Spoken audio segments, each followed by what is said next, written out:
this is Gordon Peters, and by word, what a surprise. Out of the past, this comes, doesn't it? Wow, years and years ago. I was in 2 episodes. One, I've had to find out about this because otherwise I'd forgotten. The series 3, episode 4, which was Cold Store. I gather that was about the having the trousers fitted. And the second one was series 4, episode 1, No Sale, which I hate to say this, but I could completely forgotten all about it, as to what happened, as to what was said, what we did. It's terrible, really. I feel so ashamed of myself, forgetting about that. But that's old age, I'm afraid, and other things to think about, of course. So yes, it was a delightful experience, and of course working with dear friends, from where we all sort of started. And although Molly and John and Frank were not way ahead, but 3 or 4 or 5, 6 years ahead of me, really. But I did work with all of them since, and they're delightful to work with. Well, I suppose David knew me from Dad's Army.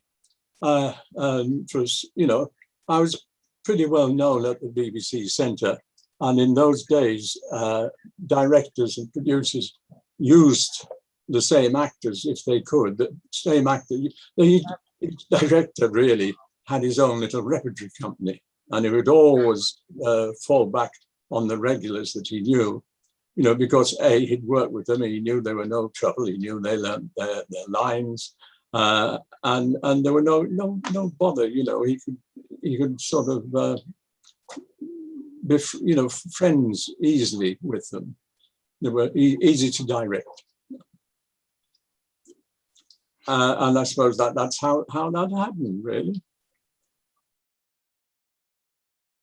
Oh, everything I've done for David Croft, strangely enough, has always been in the studio. I did several Dad's Army, all in the studio.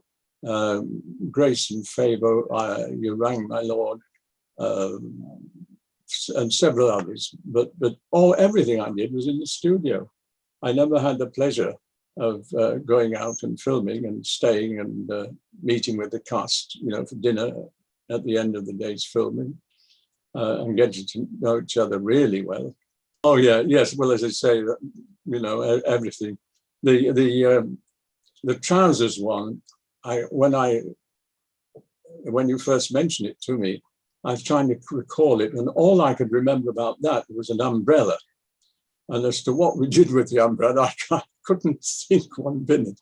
And of course, having seen it replayed since. So I thought, oh, that's how we did it. I suppose we took a bit of time sorting that out, but it looks quite simple when it's done, and as the pros do it, as John and Wendy was the judge. But it just wasn't easy getting the tape measure onto the end of the umbrella as it came up between my legs and things. So yes, that was a bit of fun, but that's, I think that was the first one I did with I Being Served, yes. And of course, it was lovely to meet up with Wendy. I'd met her several times before. And in fact, at the rehearsal of that, she and John asked me at lunchtime to join them for a drink. They always went round the pub because our rehearsals for that were at the Acton rehearsal rooms, which was a BBC block. They had a block built, about 7, 8 stories high in Acton, and that was their rehearsal room. And each floor, there was the ground floor, which was the reception and the security guard. Even in those days, they had security guards, and then sort of different little offices. And then the next floor was a very, very large room, like a ballroom, which was where you held the first talk through, and then everybody retired and left the director and the star, and they chatted over things, and you were called in to do your little bit and went back to the green room. And I recall, so I mustn't bring Frankie Howard into this, but that was a funny little bit, really. Yes, yes, they asked me for a drink, which was to the pub just round the corner. They were well known there, and Wendy always had champagne. That's the only thing to drink. So as she sort of came in the door, the bottle was already being opened for her. And of course, asked her to join them. And I said, well, champagne at lunchtime. So anyhow, I did, but I was very careful. But they could knock it back and have no effect whatsoever. But I couldn't do that. I just physically could not do it. And second day, I had to call a halt to it. I said, I'm sorry. Well, I'll have a lime and lemonade if you don't mind. But you see, you either drink or you can't, and I just can't drink at lunchtime. So I sort of had to bow out of that. But that was Wendy and John's watering place.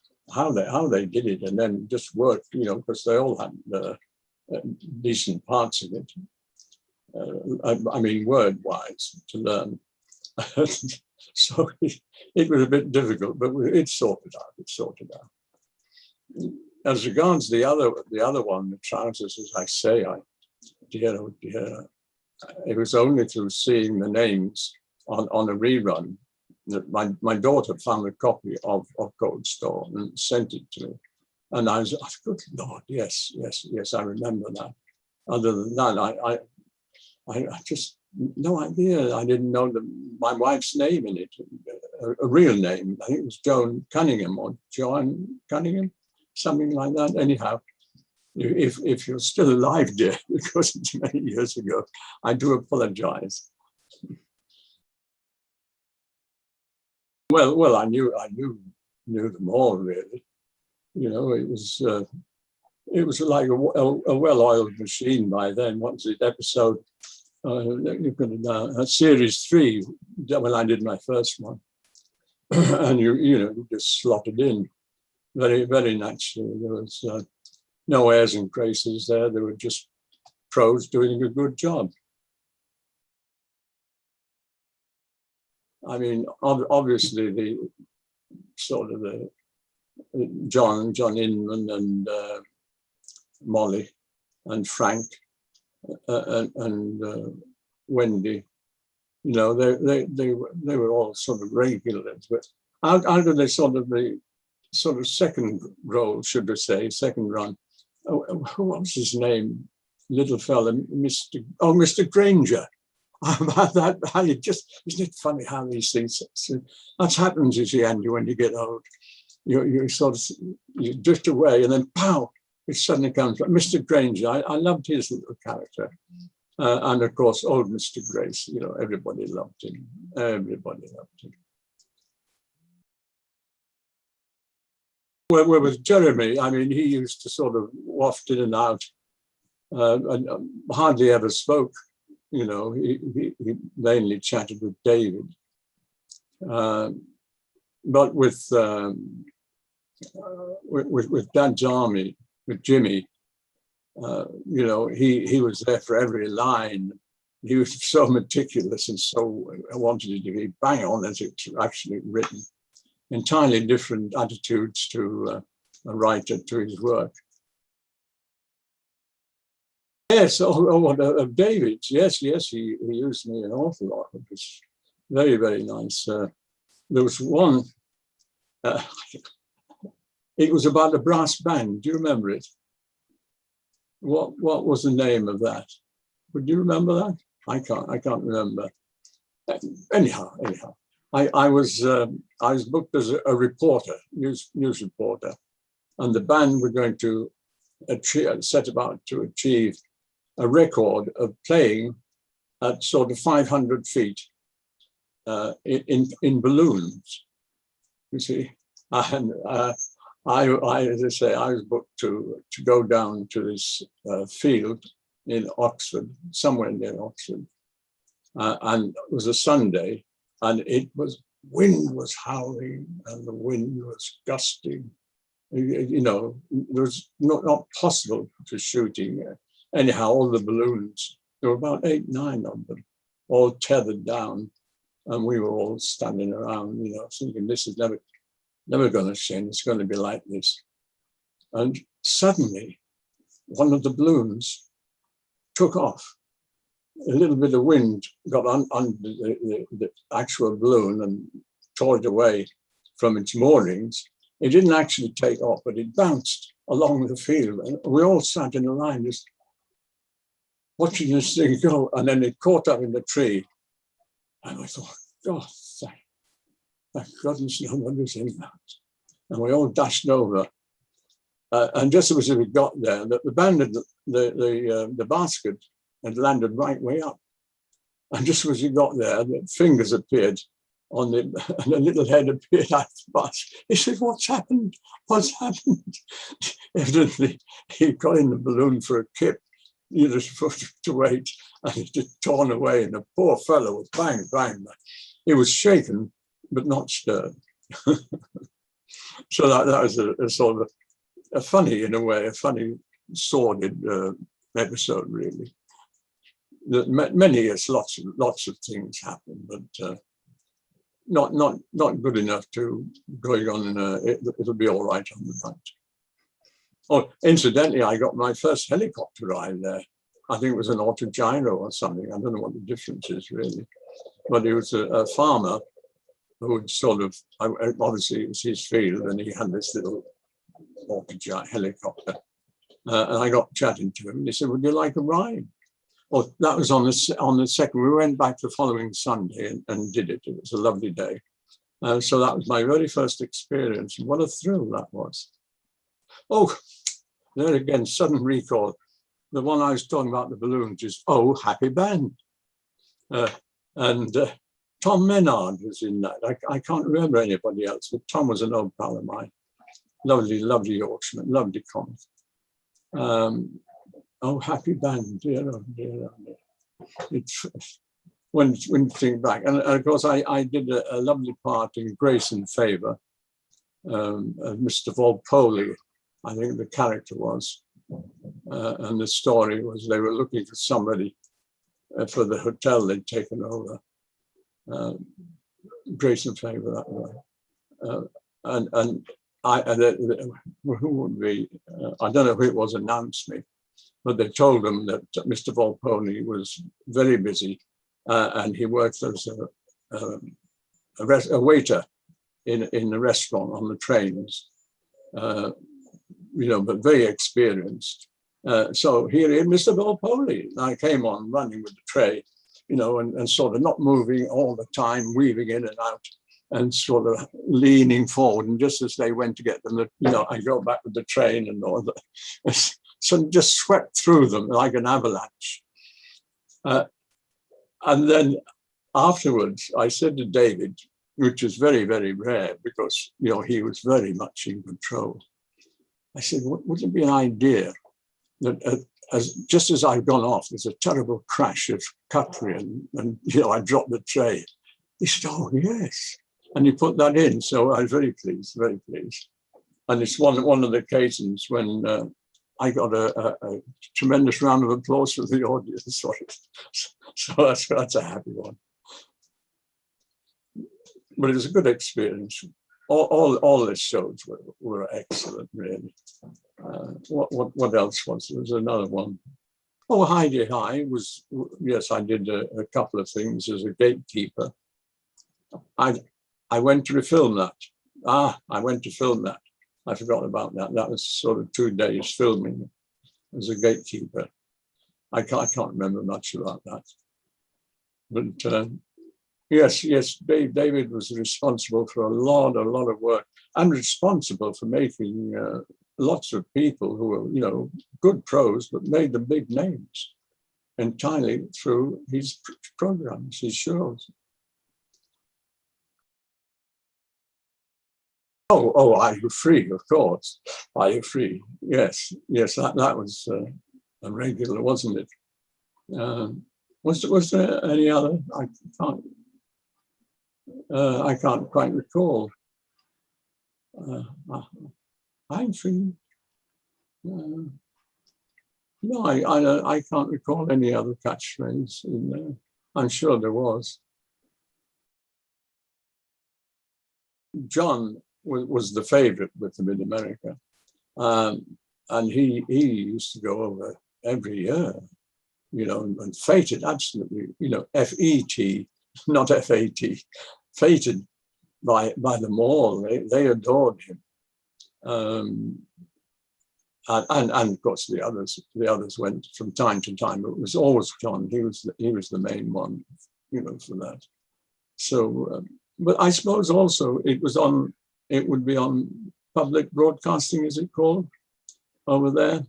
So it's a certain sort of type of viewers, but if they took to you, they showed it. You know, they were very, very popular indeed. I'd just like to say that David, at one time, towards the end of his reign, I suppose, and he said probably one of the nicest things a comic could receive, and he said, Gordon, I always book you because whatever I give you, you guarantee me a laugh. So he said you can make a laugh out of anything. So that was very, very nice. I was very pleased because he didn't talk a lot. What he said, had to be said and done, and that was it. You know, he had great authority in the rehearsal room. Nobody would sort of, you know, mess about too much or play around. And what they did on filming, you know, outside broadcasting, filming, I don't know, but certainly in the rehearsal rooms and in the studio, he didn't have to be strict. He just had that sort of quiet air of authority, which you accepted, you know, because he was the booker as well as the writer. But a very, very nice man indeed. And oddly enough, I did earlier on, before I met David, I did a tour of a musical with his brother Peter Croft, many, many, many years ago, early on in my time. You know, I started in 1952, so I've been at it a long time, and made a very fair living out of it. And what is more, an enjoyable one. I really have, you know, people say, you know, you don't look 94. I said, oh yeah. He said, how, why? I said, probably because I've been doing the job I love. And if you love your job and you enjoy going to work and doing it, instead of some mundane 9 to 5 and thinking, oh, what time am I getting off? If you can do that, then you can be a very happy man. And that helps your life, I'm sure. I did a lot of Dick Emery shows. And once he'd gone, you know, no matter how the director screamed, get on with it, time's wasting. If Dick had gone, it took some time to come round. But no, possibly working out how the umbrella gag was going to work. I was apprehensive the whole time because I didn't really know where John was going to end up with that bloody umbrella.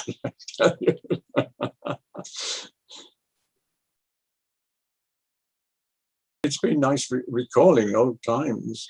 I do apologize for all the people I've been served that's still alive, you know, but golly, I really had completely forgotten that scene with Joan Cunningham, you know, about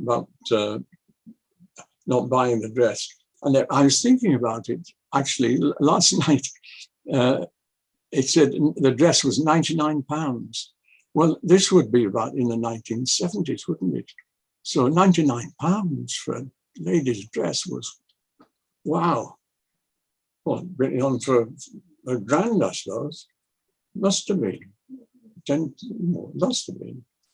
So looking at it, it wasn't worth that. But anyhow, I mean, I didn't think for 1 minute. I couldn't recall having a row, which happened in the scene. I couldn't recall any of that at all. old age.